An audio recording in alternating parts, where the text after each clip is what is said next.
అధ్యక్ష 99 పైసలకి మీరు ఎందుకు భూమి ఇస్తున్నారని సభ్యులు నన్ను ప్రశ్నించారు అధ్యక్ష. It is the policy of the government. దాని కారణం కూడా ఏంటంటే అధ్యక్ష, వెస్ట్ బెంగాల్లో మీరు చూస్తే ఆనాడు టాటా వాళ్ళు నానో ఫ్యాక్టరీ పెట్టేదానికి వెళ్ళారు అధ్యక్ష. రతన్ టాటా గారు వెళ్తే ఆనాటి పాలకులు ఆ ప్రాజెక్ట్ని తరిమేశారు అధ్యక్ష.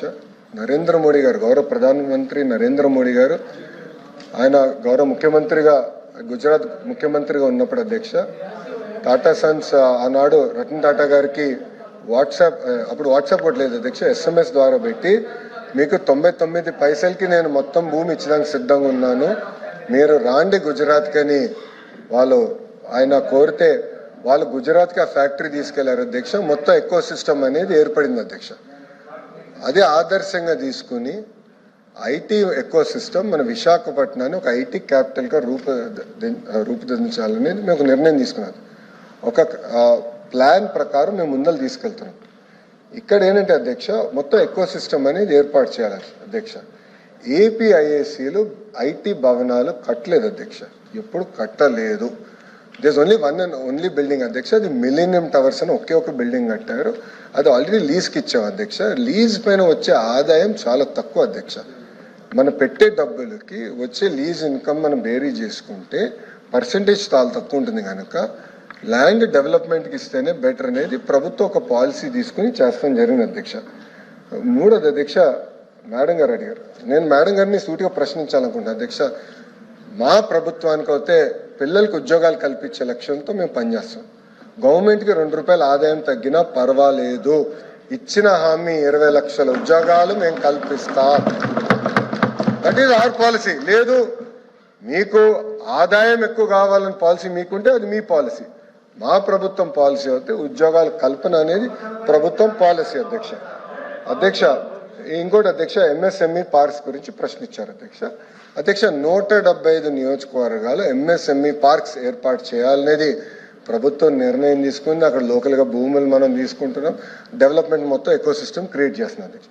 అంతేకాకుండా ప్రైవేట్ పార్క్స్ కూడా చేయొచ్చని మేము పర్మిషన్ ఇచ్చాం అధ్యక్ష. అంటే 10 ఎకరాలున్నా 20 ఎకరాలున్నా 200 ఎకరాలు ఎవరి దగ్గరనైతే భూమి ఉందంటే వాళ్ళు ప్రైవేట్ పార్క్స్గా తయారు చేసుకుని వాళ్ళు ఆ పార్క్లో ఇన్ఫ్రాస్ట్రక్చర్ అంతా ఏర్పాటు చేసి వాళ్ళే అది మార్కెటింగ్ చేసి అమ్మకం పెట్టి వాళ్ళు చేసుకోవచ్చు అధ్యక్ష. దాంట్లో అద్భుతమైన ఉదాహరణ శ్రీ సిటీ. ప్రైవేట్ రంగంలో శ్రీ సిటీ ఉంది అధ్యక్ష. శ్రీ సిటీ ద్వారా ఒక ఎకో సిస్టమ్ అనేది ఆ ప్రాంతాల్లో కూడా ఏర్పడింది అధ్యక్ష. ఇంకోటి AMTZ అధ్యక్ష, విశాఖపట్నంలో మెడికల్ డివైసెస్ మ్యానుఫ్యాక్చరింగ్ కూడా ఒక ఎకో సిస్టమ్ ఏర్పాటు చేశాం అధ్యక్ష. మీరు చూస్తే ఈరోజు ఒక వైబ్రెంట్ ఎకో సిస్టమ్ ఉంది అధ్యక్ష. It is first of it's kind. భారతదేశంలో ఏ రాష్ట్రం లేని విధంగా మెడికల్ డివైసెస్ మ్యానుఫ్యాక్చరింగ్ కూడా ఒక అద్భుతమైన ఎకో సిస్టమ్ ఏర్పాటు చేశాం అధ్యక్ష. ఇప్పుడు సాలపూరే సత్వాది అడిగారు అధ్యక్ష. మేడం గారు దయచేసి వెళ్ళి హైదరాబాద్లో ఒకసారి చూడాలి అధ్యక్ష. ఐఎమ్ రిక్వెస్టింగ్ ఎవ్రీవన్, మీరు వెళ్ళి దయచేసి చూడండి. దిస్ ఈజ్ నాట్ ర్యాండమ్ కంపెనీలు, ఇది ఏదో ర్యాండమ్ కంపెనీలు కాదు, క్రెడిబిలిటీ ఉన్న కంపెనీలు. కనీసం 5-6 రాష్ట్రాల్లో వాళ్ళు డెవలప్మెంట్ చేస్తున్న వారు. వాళ్ళకి ఏంటంటే అధ్యక్ష, వాళ్ళ బిల్డింగ్స్ వాళ్ళకి grade A IT office space వాళ్ళు కట్టుకెళ్తారు అధ్యక్ష. Grade A IT office space కట్టుకెళ్తారు. దాంతో మొత్తం ఎకో సిస్టమ్ ఏర్పడుతుంది. వాళ్ళే మళ్ళీ తీసుకెళ్ళి జాయింట్ మార్కెటింగ్, GCC అందరికీ మేము మార్కెటింగ్ కలిసి కట్టుగా చేయగలుగుతాం అధ్యక్ష. అంటే ఇప్పుడు GCCs ఎందుకు వస్తాయి అధ్యక్ష? విశాఖపట్నం ఎక్కడుంది అధ్యక్ష? Grade A IT office space లేదు అధ్యక్ష విశాఖపట్నంలో. అధ్యక్ష, మేము ఫస్ట్ డావోస్ మీటింగ్లో నేను కాగ్నిసెంట్ చైర్మన్ కలిసిన రవి గారు నేను కలిసినప్పుడు ఐ కమిటెడ్, 99 పైసకి నేను భూమి ఇస్తాను, నేను committed. It is as a minister that was my technique to cell, నేను కమిటెడ్. దాని తర్వాత లాస్ట్ డావోస్లో ఫాలోఅప్ మీటింగ్ వెళ్ళినప్పుడు ఆయన అడిగారు, మా ఎంప్లాయీస్లో ఈ 4-5 రిజర్వేషన్స్ ఉంది, ట్రాన్స్పోర్టేషన్, మనకి రెంటల్ అకామిడేషన్,